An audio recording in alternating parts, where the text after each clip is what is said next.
Okay, razzle dazzle. Let's get to going here and wakey wakey eggs and kosher bacon.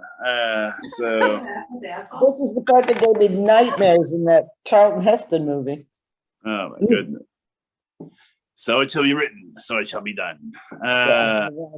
Let's do our blessing for the study of Torah.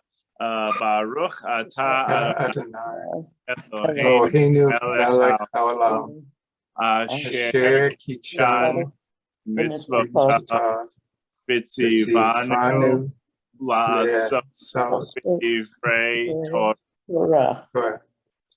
Amen. Amen, amen. You see, I have Melissa here and Tyler's there. I want to see Rick. Rick is not here at the moment, to my surprise. And so we heard the doorbell. We thought it might be him, but it was another logistical issue. Okay, so let's get to the good stuff. Let's get to a little bit of the Moses narrative. Again, Passover a couple of weeks away. It's like we're sort of prepping for the Passover story. And so, Sharon, you want to unmute and give me some time after that? Okay. Sometime after that, when Moses had grown up, he went out to his kinsfolk and witnessed their labors. He saw an Egyptian beating a Hebrew, one of his kinsmen. He turned this way and that, and seeing no one about, he struck down the Egyptian and hid him in the sand. When he went out the next day, he found two Hebrews fighting. So he said to the offender, "Why do you strike your fellow?" He retorted, "Who made your chief and ruler over us? Do you mean to kill me as you killed the Egyptian?"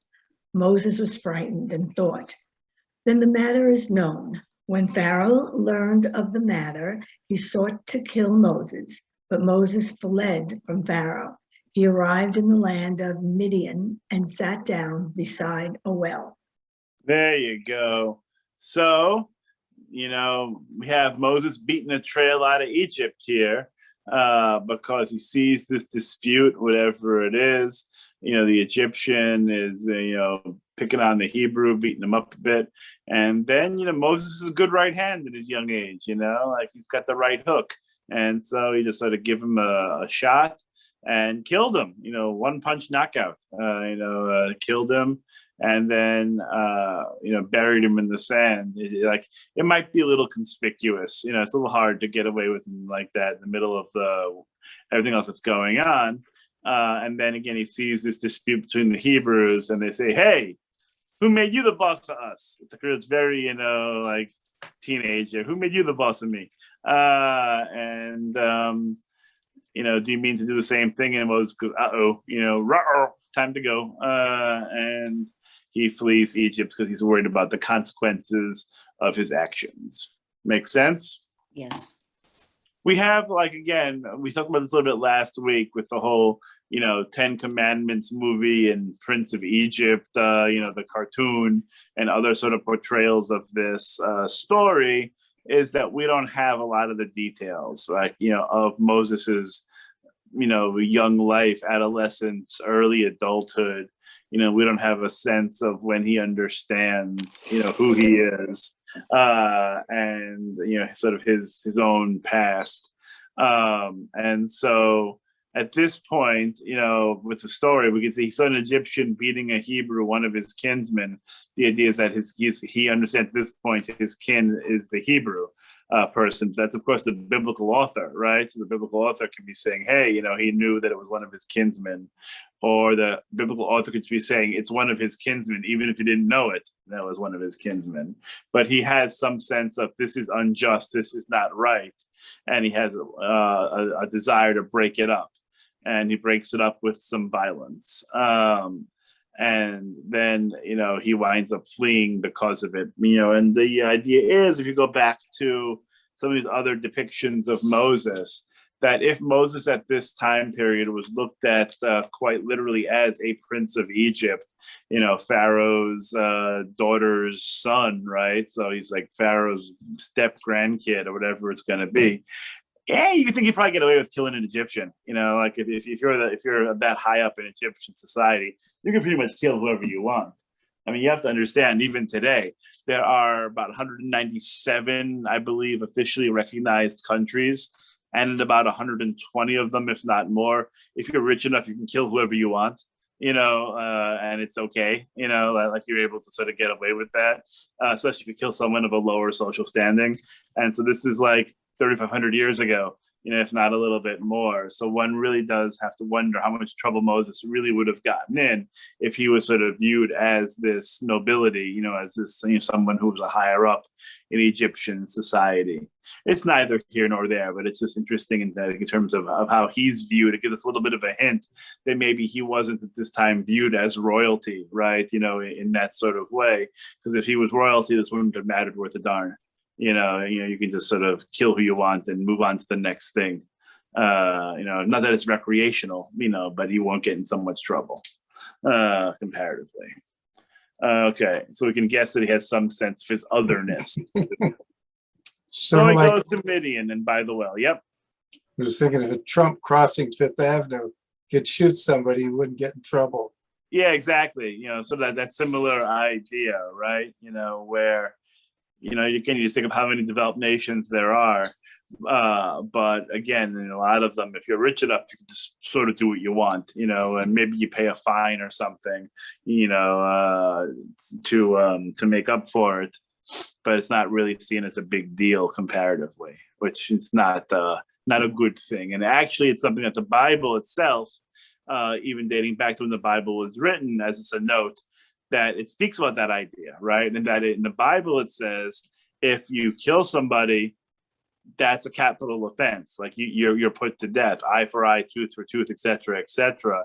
And doesn't say that if you're rich, you can buy it out, right? You can make a monetary donation. The Bible is actually the first document that really has a sense of equality for rich and poor when it came to matters of crime. That if you did something wrong, no matter who you were, you got in trouble for it. At least under the law. At least according to the theory. My practice, who knows, right? But in theory, at least, all were equal. Chok echad. There's one law for everybody, and it's inclusive. A little ahead of its time. It's not bad. Comparatively, in some ways, I always like to mention, not always, in some ways, it was ahead of its time. Okay, Karen, you want to give me a little read here? We got 7 daughters for 7 sons. Oh God, I think I see that movie too. Yeah. Now the priest of Midian had 7 daughters. They came to draw water and filled the troughs to water their father's flock. But shepherds came and drove them off. Moses rose to their defense and he watered their flock. When they returned to their father Reuel, he said, "How is it that you have come back so soon today?" They answered, "An Egyptian rescued us from the shepherds. He even drew water for us and watered the flock." He said to his daughters, "Where is he then? Why did you leave the man? Ask him in to break bread." Moses consented to stay with the man, and he gave Moses his daughter Zipporah as wife. She bore a son named Gershom, for he said, "I have been a stranger in a strange land." Yeah. Stranger in a strange land, in a foreign land. Yeah. Okay, so of course he's in Midian. And in Midian, this is where he's going to have some character development in terms of his story arc, right? And so we have Moses in Midian. If we remember, for 5 points, who remembers who else had a meet cute at a well? Jacob? Joseph. Jacob is correct. Isaac would also be correct too. I mean, Isaac not correct. Isaac wasn't there, but Rebecca was met at the well by the servant. But the meet cute is technically Jacob at the well, where they wanted to draw the water from the well, but the stone is too heavy, and you have to take many men to push off the stone off the mouth of the well. But then Jacob comes with guns, with the arms, and he's able to power that all by himself, and all the women swoon at his strength, and are so impressed by his macho madness. In a similar way, fool and not really behaving themselves and causing a little bit of a ruckus, And Moses comes, with the staff and his fists of fury, and he sort of knocks them all out and drives them all away. And not only does he take care of the ruffians, he is able to also water their flock as well.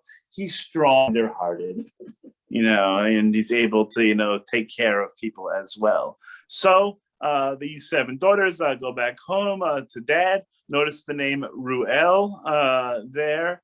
And so the dad asks, I'm back so soon from the well?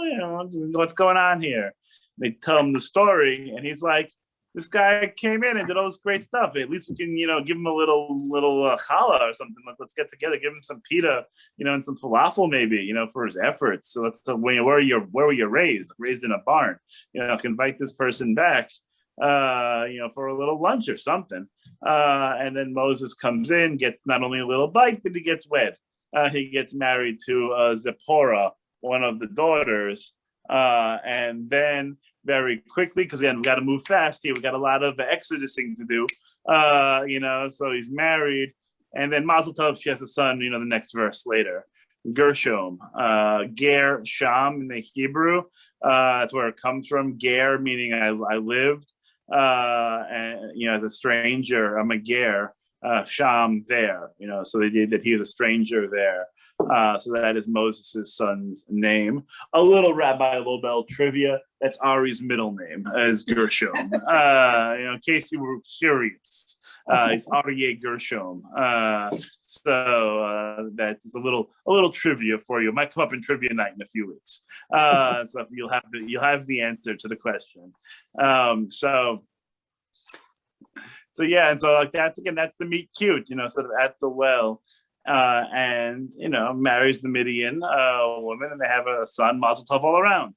It's a good time, to be Moses, and he's sort of again living a different life. We have a sense again that he had his X number of years in Egypt with Pharaoh, maybe less with Pharaoh towards the end of it. It's unclear, and now he's at the second chapter of his life, hanging out in Midian, getting married, settling down, raising a family. This could be it. Nice quiet time for Moses. He could probably live very happily here in Midian with Zipporah, raise a family, be a shepherd.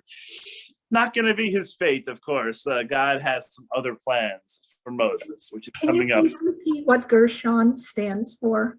Oh, Gershom. So Ger is the Hebrew word for stranger. And Shom, it's Sham meaning there. So he's a stranger there. So a stranger, in a foreign land. That he's in Midian, so he's a stranger in a strange land. Okay. But yeah, it means like a stranger there. Thank you. And ger is also came to be later the Hebrew word for a convert. Someone who's going to convert to Judaism, is a ger. And it's been used in different ways, in Hebrew and in later Hebrew, I should say. But it's also the verb for to live somewhere. So it's in a couple of ways a play on words. So yeah, it's an interesting Hebrew name. Rabbi, did this tribe, did they worship idols, or were they an extension of the other Hebrews who didn't go to Egypt? No, they worshipped other gods. They had some idols going on. Thank you. Because we're going to find out later, and that's why I wanted to point it out, but it's good that you mentioned, it has this idea of the father Ruel, or Reuel. But the problem with this is that his name's going to change in a few chapters. The father's name is Ruel in this story, but he goes by another name we might know better. Eli. Close guess. Jethro. Jethro. That's right. Yeah, Jethro is going to come in. So the Bible harmonizes this by saying that Ruel was his name for this, but Jethro was his name for that. And really, it's just a question of having two sources, most likely. In one version of the story, his name was Ruel, and another version of the story, his name was Jethro. And the person who was doing the editing sort of missed it and didn't harmonize the text. And so that's why he actually three names, as we'll see today, perhaps. I have a question. Can you hear me? Sure. Yeah, I got you. Oh, okay. I never know. So Gershom is the son of a Hebrew and a not A Midianite. non-Hebrew, the Goyim, yeah, the Gentile. So the question I have is, back then, supposedly, would they regard him as still Gershom as Hebrew or Jewish, or is this long before those kind of rules came in that you were only long before any of this was going to come in as an issue at this point. By the time we get to Deuteronomy, we're going to get a little bit more of this, just in the sense of, who you can and who you can't marry. So that comes a little bit later, where some tribes are considered kosher and some tribes not so much. But it doesn't preclude the idea of intermarriage, so to speak, between tribes. In some tribes it was seen as okay, and some tribes less okay. There was an expectation, especially around the time of Deuteronomy, that if you married out of the tribe, so to speak, that person is going to be, by definition, now in your tribe, right? So it isn't intermarriage per se. It's more of a, when you marry someone who isn't Hebrew or Israelite, that person's not part of the camp and is basically going to be an Israelite, gonna sort of do that. But a lot of these ideas come much, much later about like intermarriage and who's considered a Jew and who's considered a, because that's actually part of it, is that this is all Israelite and Hebrew. Like the question of who is a Jew has to happen when we have Jews. And we don't have Jews yet. One other question. Do we ever hear about Gershom again, or is this the only time? A great question. And so he comes in a little bit more in Exodus, but really after that, and it's really only peripherally, there's a story coming up with him sooner than later. But no, he doesn't come up really again. This is sort of it for Gershom. And there's a few different ideas why, and one of the primary ones is, at least the way the rabbis look at it, is they did not want to create a Moses cult. They didn't want to create a Moses holy family. That if we knew today, like who Moses's great grandchild was, there might be some kind of desire to exalt that person, to sort of deify them in a sort of way. And they said, no, let's not do this. Let's have him have, a child, and that's it. We're never really going to hear back from them. It's like we don't know where Moses is buried, right? Like we didn't want to create that shrine, that sort of cult of Moses. And so, I think that's one of the primary reasons we don't have much from Gershom or his kin afterwards. Okay, because we see Aaron and Miriam, so it's not like Moses doesn't have a family and doesn't, they're not prominent. But I just wondered, I'd never heard of Gershom again, but I didn't know. And I think it's a good conversation, because I would even say I'm not sure Moses has a family at all. I think Moses is so separate from everybody that yes, by blood he's related to them. But as the story unfolds, you see where the connections are. Moses does not have the same connection to Aaron and to Miriam as they have with each other. Like they have relationship as siblings. Moses' relationship to them, I think, is different. And I think part of the reason why is, in addition to not being raised together, like for the most part, right? We can make that assumption that they weren't really raised in the same household. If he was in Egypt and, Aaron and Miriam were with, Amram and Yocheved, but because of who he was, what his calling was, Moses and God are partners. Moses and God, that's his primary relationship. I'm not sure he's having Thanksgiving dinner with Miriam, Aaron, and the family. I don't think that's happening. I don't think that they're frankly much different to him than any other Israelite. I'm just not sure what the connection might be. He's got a big job, talking for God, So I don't know. I'm not saying he didn't have affection for them. I'm just saying in terms of their relationship, I'm not sure what that even looks like from them day to day. a lonely world, I think, for Moses. Okay, so Linda White, you want to give a little reading here? You got to unmute a little bit. Getting there. There you are. Okay, yeah. A long time after that, the king of Egypt died. The Israelites were groaning under the bondage and cried out, and their cry for help from the bondage rose up to God. God heard their moaning, and God remembered the covenant with Abraham and Isaac and Jacob. God looked upon the Israelites, and God took notice of them.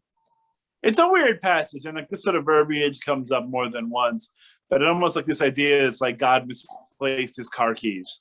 You know, it's like what, did God forget that the Israelites were sort of down there and it was unpleasant? Not doing. God's watching Netflix, and like all this stuff's happening. All of a sudden, it's like God hears all this groaning and complaining, and God remembers. Oh, I remember the Israelites. That's right. Yeah, these were important people. I remember with Abraham. That's right. Yeah, I recall that now. I don't know. It's God having a senior moment. But it's a little bit odd in terms of the verbiage, in my opinion.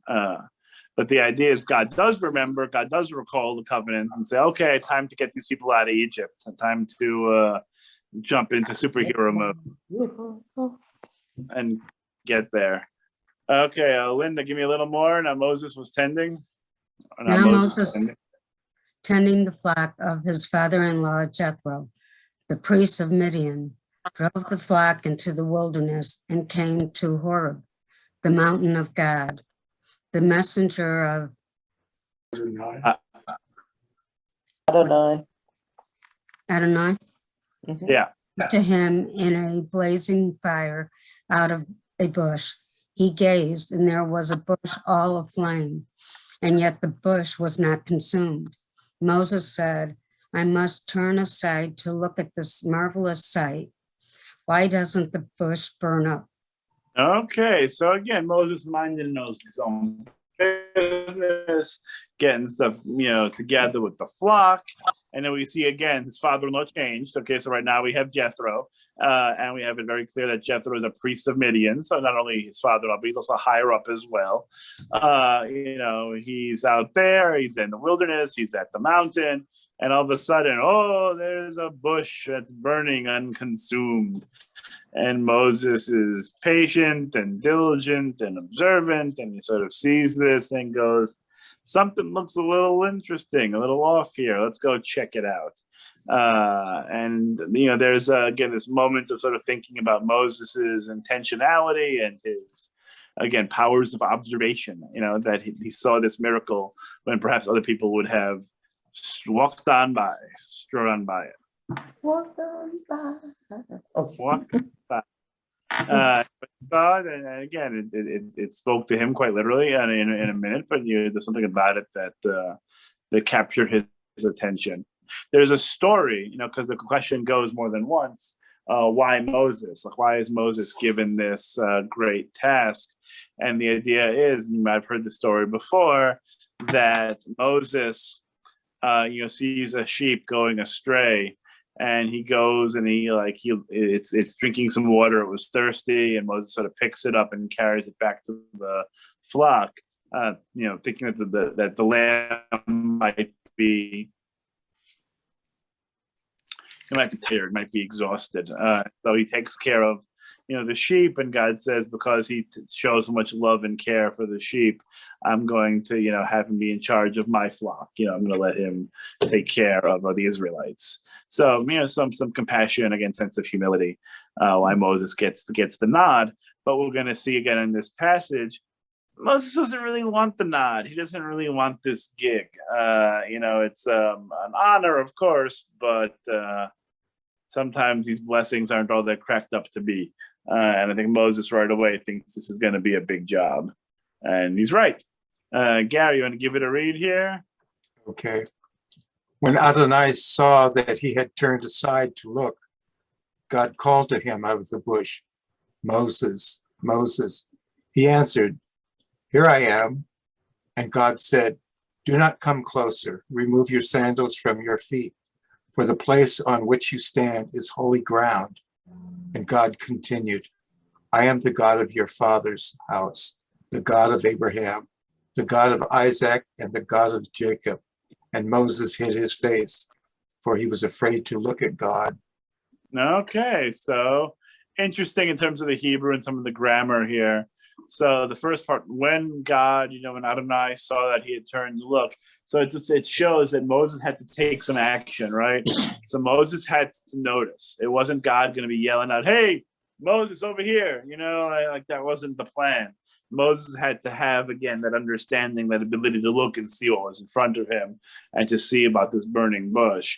God does give him 2 calls, because it is the first one, it's that time the bush sort of speaks, that God speaks from the burning bush. It's very startling, and so he just wants to make sure he has Moses's complete attention. Moses, of course, answers, Hineni, here I am.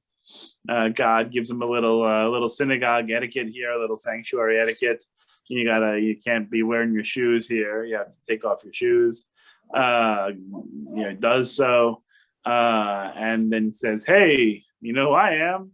So the big reveal, I am God, God of your fathers. And of course, it's a pretty big moment for Moses, pretty overwhelming that he's having this experience. I'm kind of a little confused, which is normal for me. Moses at this point does not know that he's an Israelite. He's not Jewish yet. Isaac is Jewish, Abraham is Jewish, Jacob Jewish. Well, we don't have, as we mentioned before, we don't have a sense when he gets the reveal that he is an Israelite, that he's a Hebrew, but we have a sense at this point in time that he does understand that he is a Hebrew. Because when it said he was, the Egyptian was beating up a Hebrew, one of his kinsmen, that's when Moses strikes. And so we have a sense that he has some idea, some perception of his own self-identity. How much he actually knows about history, so to speak, you're right, is a question. It's not like he was going to Sunday school, and learning from his teachers about the history of the Israelite people. We don't know. We don't know how much of it he got from perhaps, his mom. We don't know how much he got it maybe from Miriam. We don't have any of that text. We don't know when he has the big aha moment that he is an Israelite. But yet God chooses him to look at the burning bush.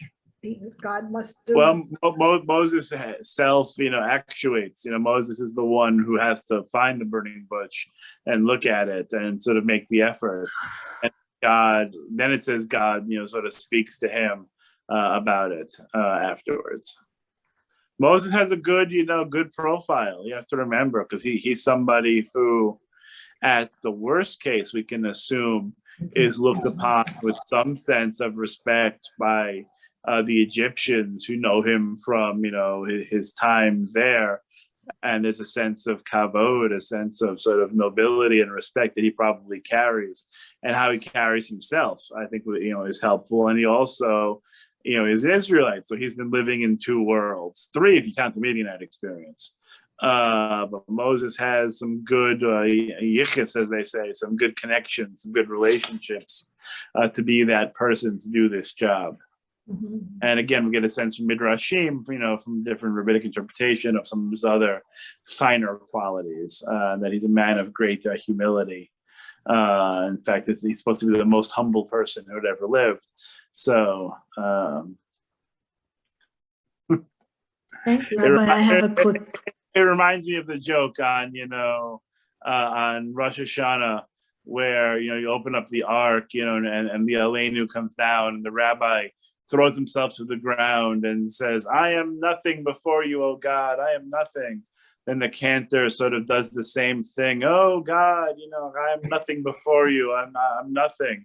And then the president of the temple does it. Oh, oh God, I am nothing. The rabbi turns to the cantor and says, look who thinks he's nothing.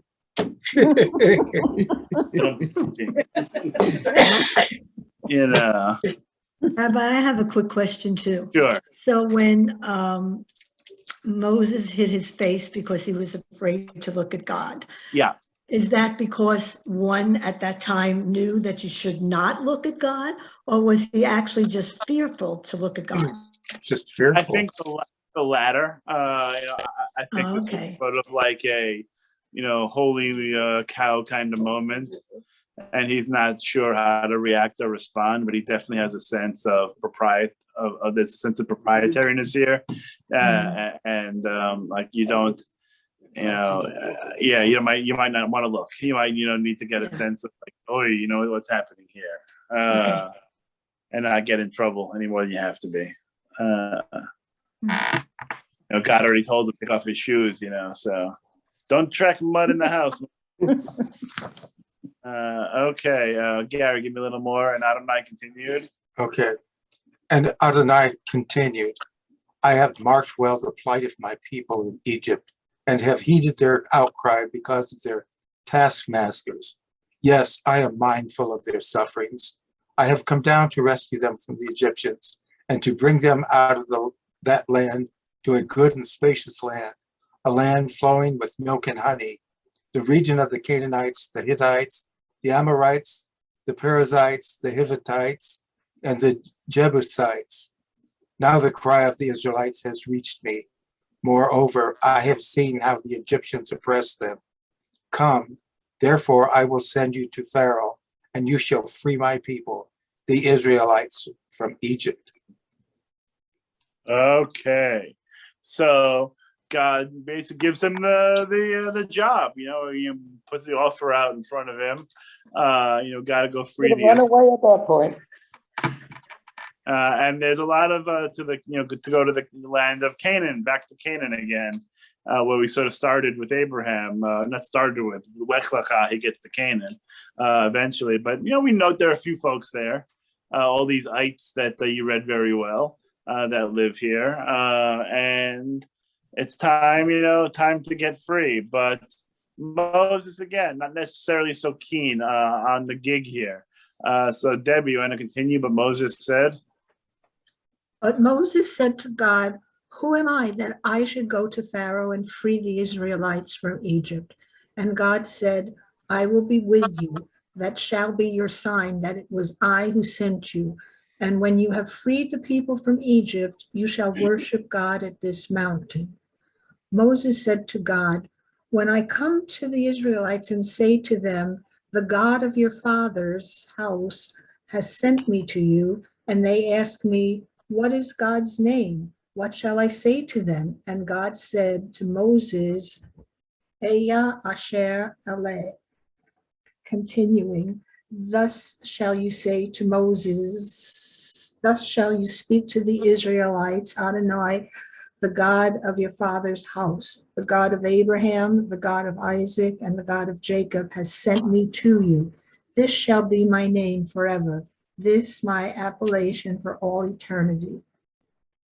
Okay. A lot. Yeah, that's a lot there, right? Yep. Okay. So where do we begin here? Okay, so humility, right? Who am I should go to Pharaoh, right? And God says, don't worry, Moses, I got your back. It's going to be great. I'll come with you. There'll be signs. There'll be all this other cool stuff that's going to happen. And Moses doesn't care for that. He says, hey, that's great that you're saying going to be there, but they're going to ask me, it's just going to ask me, like, who sent you? How's this coming to be? I want to know your name, and what am I going to tell them? And God says, thus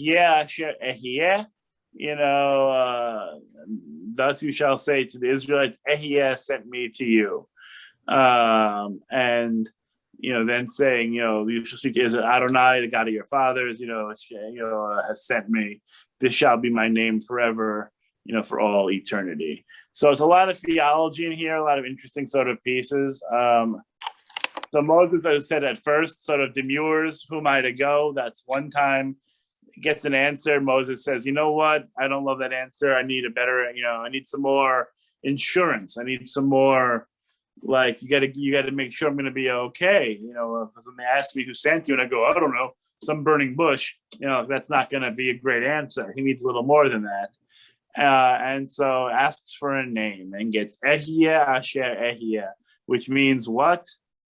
I am who I am. Sounds like Popeye.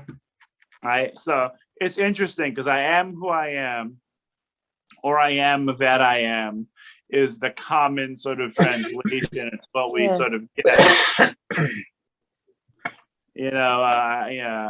I am what I am.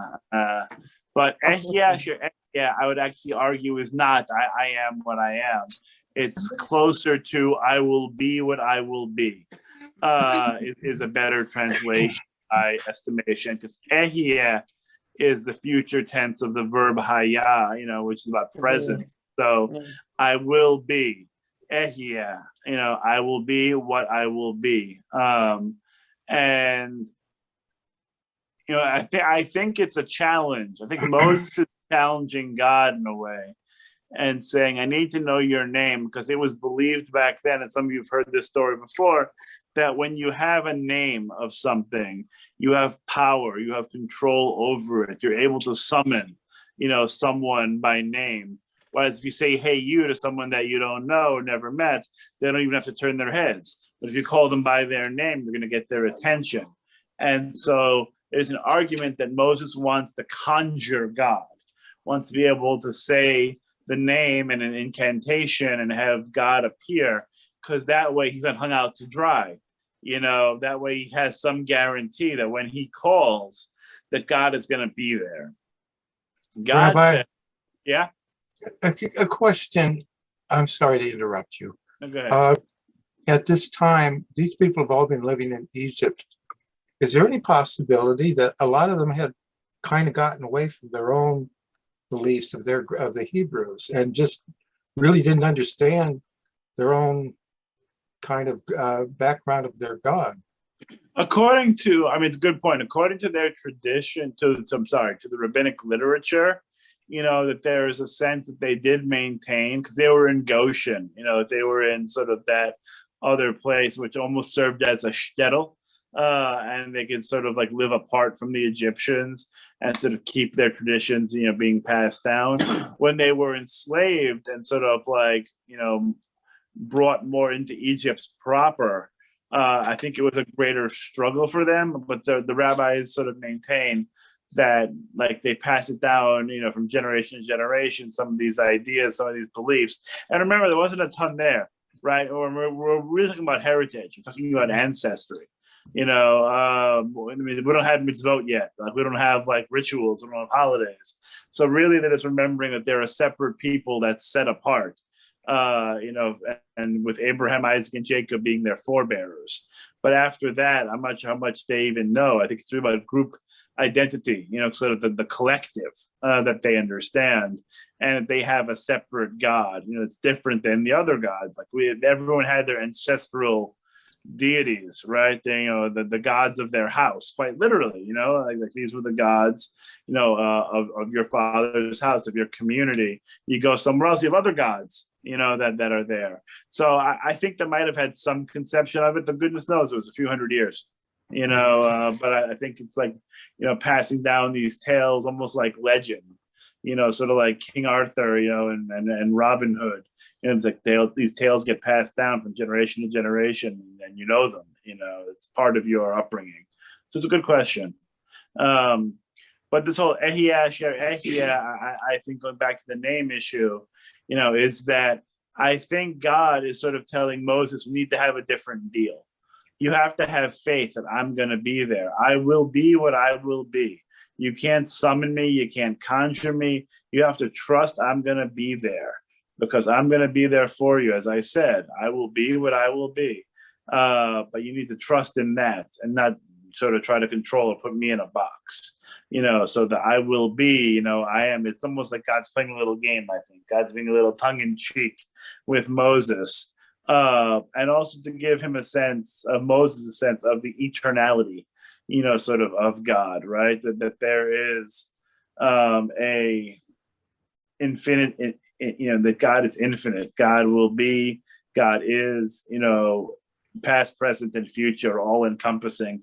And this is, by the way, where Adonai comes from. You see the Yud Hey Vav Hey, in the text, right? That is, very close to Yihye. Yud Hey, Yud Hey. We just elongate the Yud and turn it into a Vav in that third letter. But it's the idea of what will be, in the future, God's everlastingness. And so that's why we use this 4-letter name, which we say as Adonai. That's the Hebrew word for my Lord, right? Adoni. Adon is Lord. So we say that instead of pronouncing the 4-letter name of God. The tetragrammaton, as we call it, the 4-letter name. Tetra and grammaton are the 4-letter name of God, because that name has power. The name has a significance, and so we don't want to mess around with that name. We don't vocalize it. We just say Adonai. It's a lot. I just threw at you, but it's interesting stuff. Anyone have any questions on some of that theology? Little Jewish history, little language, a little bit of everything you just got there. A little Hebrew grammar.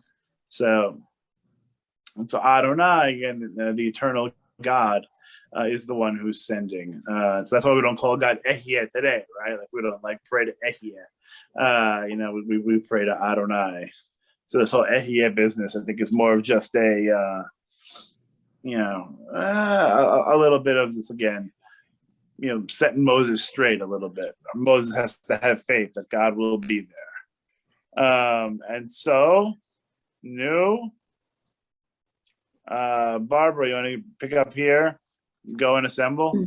Go and assemble the elders of Israel and say to them, Adonai, the God of your father's house, the God of Abraham, Isaac, and Jacob, has appeared to me and said, I have taken note of you and what is being done to you in Egypt, and I have declared, I will take you out of the misery of Egypt to the land of the Canaanites, the Hittites, the Amorites, the Perizzites, the Hivites, and the Jebusites, to a land flowing with milk and honey. They will listen to you. Then you shall go to the elders of Israel. You shall go with the elders of Israel to the king of Egypt, and you shall say to him, Adonai, the God of the Hebrews, became manifest to us. Okay, so again, get to work here, Moses. Go and assemble the elders, as if he knows who they are, but assemble the elders and let's go. We're gonna go towards freedom and go fight all these ites that we have later to this land of milk and honey. They'll listen to you. Sure, they will.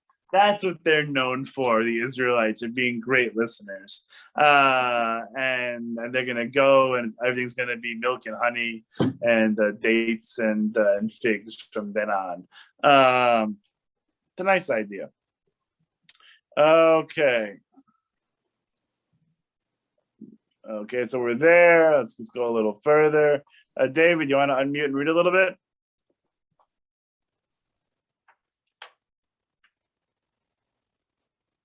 Now, therefore, let us go a distance of 3 days into the wilderness to sacrifice to our God Adonai. Yet I know that the king of Egypt will let you go only because of a greater might. So I will stretch out my hand and smite Egypt with various wonders, which I will work upon them. After that, he shall let you go. And I will dispose the Egyptians favorably toward this people, so that when you go, you will not go away. Each woman shall borrow from her neighbor, and the lodger in her house objects of silver and gold, and clothing, and you shall put these on you, thus stripping the Egyptians. Yeah, I feel like God's giving the spoilers away. It's like a movie spoiler. God's letting Moses know all that's going to happen, in the future here. And so, let my people go. Moses, Pharaoh's going to say no. And after that, I'm going to smack Egypt around a little bit with different wonders. And then finally, when you go, you're going to take some things to go. You're going to get a little bit of reparations here. And you're going to grab some gold and silver and clothing. That way, when you schlep out of Egypt, you're not penniless. You're getting some back pay. And so he's giving the game away. I'm telling you, it's the whole point of reading the rest of the story. if God's telling Moses all things going to happen right now. But yeah, we get that little preamble. And so, of course, like you think Moses is going to say, okay, great, let's do this. And of course, Moses says no. Actually, technically, Moses never says no. Moses prevaricates. Moses sort of raises questions and makes it clear that running out to do this is not really what he's looking to do right now. Why is that, you think? Why does Moses keep on finding reasons not to do this? He's scared. Scared, right? This is a scary thing to do. It's going back. You remember when he already fled this place once, right? Got away with murder, quite literally, right? And so he's a little bit worried about that, perhaps. But then also I think he's doing the equations in his head, and he's thinking, what are the odds of me going before Pharaoh and saying, hey, Pharaoh, how about we let all these millions of people, or 600,000 people sort of leave and get out of Egypt? I think he's looking at his success factor being pretty thin and thinking, yeah, this might not be a great idea. It's not maybe going to work out so well. And so he's definitely worried, I think, and again, sort of raising these questions because he is not really sure that this is a great plan. He's like, hey, can you send me maybe with an army? Give me something, like give me a couple million people at my back and we'll go and do. But to me, to go empty-handed to Pharaoh and say, hey, by the way, wouldn't it be nice if we let all these people go? I don't think he sees that working so well. Melissa, you want to pick up? But Moses spoke up. But Moses spoke up and said, what if they do not believe me and do not listen to me, but say the Lord did not appear to you? The Lord said to him, what is that in your hand? And he replied, a rod. He said, cast it on the ground. He cast it on the ground and it became a snake, and Moses recoiled from it. Then the Lord said to Moses, put out your hand and grasp it by the tail. He put out his hand and seized it, and it became a rod in his hand, that they may believe that the Lord, the God of their fathers, the God of Abraham, the God of Isaac, and the God of Jacob, did appear to you. Yeah, we're doing a little bit of David Blaine, some Copperfield, a little Houdini stuff going on. All Jews. And so, trying to do a little bit of magic here, and now it's a rod, now it's a snake, now you see it, now you don't. And that's a pretty good trick, you got to say. It's a pretty good trick. I wouldn't want to see a snake on the ground as it is, and that's unpleasant. So I wouldn't have really loved the demonstration. But that being said, Moses, sort of like me, was, like that. And then I wouldn't have been grabbing it by the tail, but I mean, that being said, that's what he does, and it becomes a rod again. But we're not done with the magic show. Melissa, give me a little more. The Lord said to him further, put your hand into your bosom. He put his hand into his bosom, and when he took it out, his hand was encrusted with snowy scales. What the hell was that? And he said, put your hand back into your bosom. He put his hand back into his bosom, and when he took it out of his bosom, there it was again, like the rest of his body. There you go. So he gets a little bit of leprosy, a little bit of sarat, technically speaking. And that's not fun either. It's like, come on, God, you want to give him a miracle, give him an ice cream cone or something like that. That would feel really good. But snakes and leprosy, maybe you can make your point a little differently. But nonetheless, here it is. And so we have these two different miracles that he can show the Israelites, the rod snake thing and the leprosy thing. Boy, as we say. Sandy, you want to pick up here? And if they don't believe you, Sandy, there you go. We go. And if they do not believe you or pay heed to the first sign, they will believe the second. And if they are not convinced by both these signs and still do not heed you, take some water from the Nile and pour it on the dry ground, and the water that you take from the Nile, will turn to blood on the dry ground. Yeah, and Israelites are hard to appease. Again, if they don't like the rod snake thing or the leprosy thing, let's do some. That's not loud, though. He's having a problem there.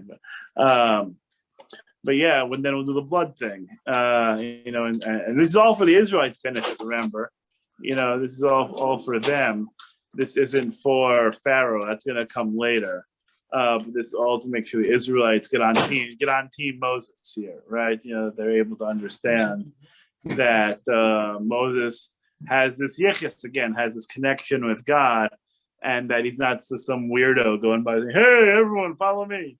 They have to believe that he has some kind of rationale or understanding or belief. This is actually going to work, or else that it's basically like lemmings, falling off a cliff. So they need some kind of proof that Moses is who he says he is. Isn't this a little foreshadowing too?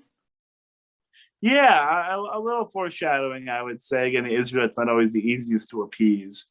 But also, I think just this idea that it's going to take a lot, this is not going to be an easy day or an easy few days, as it turns out. This is going to be really tough. And people are going to need to have faith in something. The Egyptians are going to have to sort of understand and feel God's power as well. God's going to have to put on a show. God's going to need the A game today. It can't just be let my people go, sure. That there needs to be a little bit of work put in, and God's going to have to really, earn God's money's worth on this one. It's going to be a big spectacle. Sandy, give me one more. What Moses said. Moses said to Adonai, "Please, O my Lord, I have never been a man of words, either in times past or now that you have spoken to your servant. I am slow of speech and slow of tongue." And Adonai said to him, "Who gives human speech? Who makes them dumb or deaf, seeing or blind? Is it not I, Adonai? Now go, and I will be with you as you speak and will instruct you what to say." But he said, "Please, O my Lord, make someone else your agent." You're getting to a point now where Moses keeps on demurring and sort of like saying no without saying no.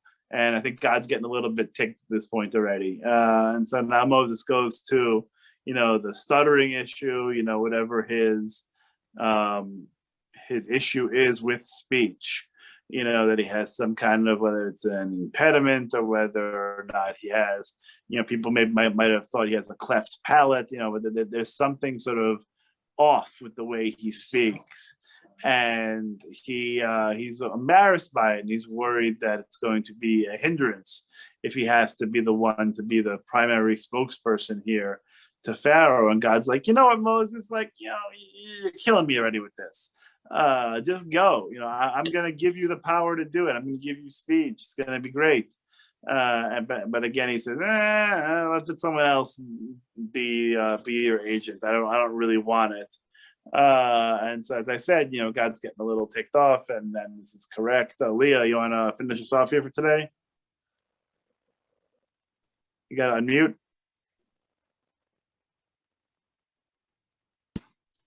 There you go. Adonai became angry with Moses and said, "There is your brother Aaron, the Levite. He, I know, speaks readily. Even now he is setting out to meet you. He will be happy to see you. You shall speak to him and put the words in his mouth. I will be with you and with him as you speak. And tell both of you what to do, and he shall speak for you to the people. Thus he shall serve as your spokesman, with you playing the role of God to him. And take with you this rod, with which you shall perform the signs." So God so finally gives in and says, "You know what, Moses, enough already. This has been exhausting, even for God. We're going to have Aaron come. And by the way, he's even on his way. He went to Travelocity, he booked a ticket. He's coming in. He's going to meet you at the Marriott, and you're going to go out together, and you're going to get this thing done." And so, I'm God to you, Moses. You're going to almost be like God to him, because I'm going to speak to you and you'll speak to Aaron. We'll do a game of a Hebrew telephone here, and you will tell Aaron what to say, and Aaron will then be the spokesperson. He'll convey it to Aaron. If that'll get you to stop your complaining. And so appreciate it. Give me one more, Leah. Moses went back. Moses went back to his father-in-law Jethro, another name, and said to him, let me go back to my kinsfolk in Egypt and see how they are faring. And Jethro said to Moses, go in peace. Adonai said to Moses in Midian, go back to Egypt, for all those who sought to kill you are dead. So Moses took his wife and sons, mounted them on an ass, and went back to the land of Egypt. And Moses took the rod of God with him. Indeed. And so again, Moses goes, this one's pretty clearly a typo in the Torah. It says Yeter, and so someone just forgot the vav. So it really should be Jethro, but the Torah says, Yeter, because someone forgot to put in the vav. And so let me go back to Egypt, check this stuff out, and sure, go ahead. It's nice to have you here, but it's fine. You're going to go check out Egypt again. And God's and again gives him his marching orders, go back to Egypt. And by the way, all these people who wanted you dead before, they're all dead anyway. So that'll give you at least a little bit of breathing room, so to speak. And so Moses, family man, takes the wife, takes the kids. We only had one, so far, but I think there's a second one that's coming a little later. I don't remember them saying that he had a second kid, but he does have a second child at some point. And then they go. And off to Egypt they go. They're off on the road to Egypt. They're having the time of their lives. Okay. A couple of you got that reference. That's okay. So that's what we got for today, my friends. We're just going to keep on barreling through the Egypt story. So it's great studying with you all, and we'll catch you again next week. Thank you, Rabbi. Thank you. Thank you. Thank you. See Good night, everyone everybody. It's next good to see week. you. You too.